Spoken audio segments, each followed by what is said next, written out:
Hey there, Mr. Norwood, or whoever else from the Mormon apologist community would like to respond to this video post um, that I'm making in response to the series on Benjamin or Mosiah in Mosiah 21, verse 28. Well, I think um, the idea that everything is starting on is that in Mosiah 21:28, as you point out, it says um, at one point King Benjamin and at another point King Mosiah. So as if I understand what you're saying correctly, you're saying that the way the most plausible reconciliation of that would be that when Mosiah left uh, the area, Benjamin died after he left, so he didn't know about Benjamin's death. So then he mistakenly spoke of Benjamin as still being alive. Well, if you admit that that's a historical error, then you have a problem because, and this was something that you didn't really address in the video. The Book of Mormon, in the Article of Faith, I think the 8th article, uh, it says that the Book of Mormon is the Word of God.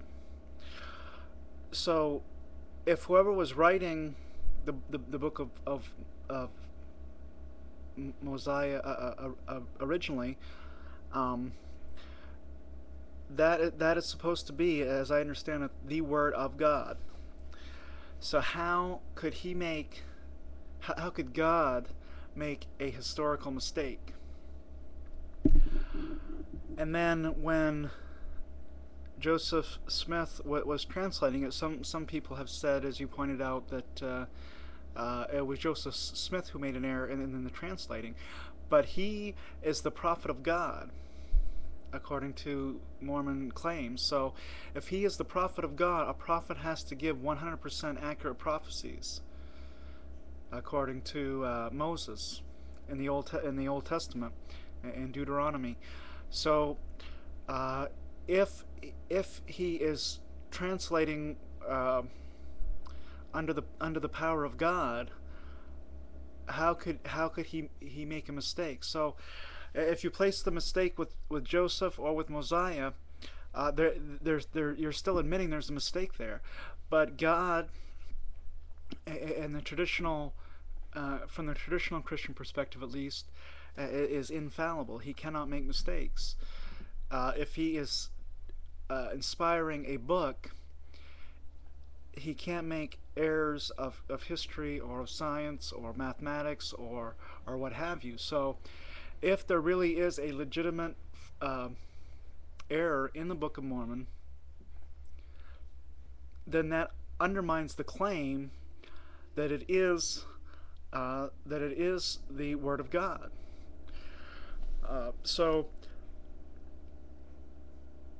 I think that you and the other people at FAIR are on the right track. Uh, Too often, I think Mormons will hide inside the bubble of personal subjective experience of the personal testimony, but you, as an apologist for the Mormon faith, are actually willing to look at objective historical facts. So you're trying to have a rational foundation for your view, which is, in my opinion, the way that one should do it. It shouldn't be just a matter of inner experience. There should be some objectivity to it, and you are actually trying to do that. So I commend you for that. But I think what you said kind of presupposes the whole point in the first place. without ever actually addressing it. So the point is, if the Book of Mormon is the Word of God and was translated under the power of God, um, how could there be a mistake in it? It seems to me that an understandable historical error would really be enough to at least raise a doubt in one's mind to the one's certainty in the Book of Mormon as the Word of God. So I'd like, if you, Mr. Norwood, or somebody else from FAIR, or the LDS apologist community, I would like to hear your thoughts on this, your response to what I'm saying here, if you would be so kind.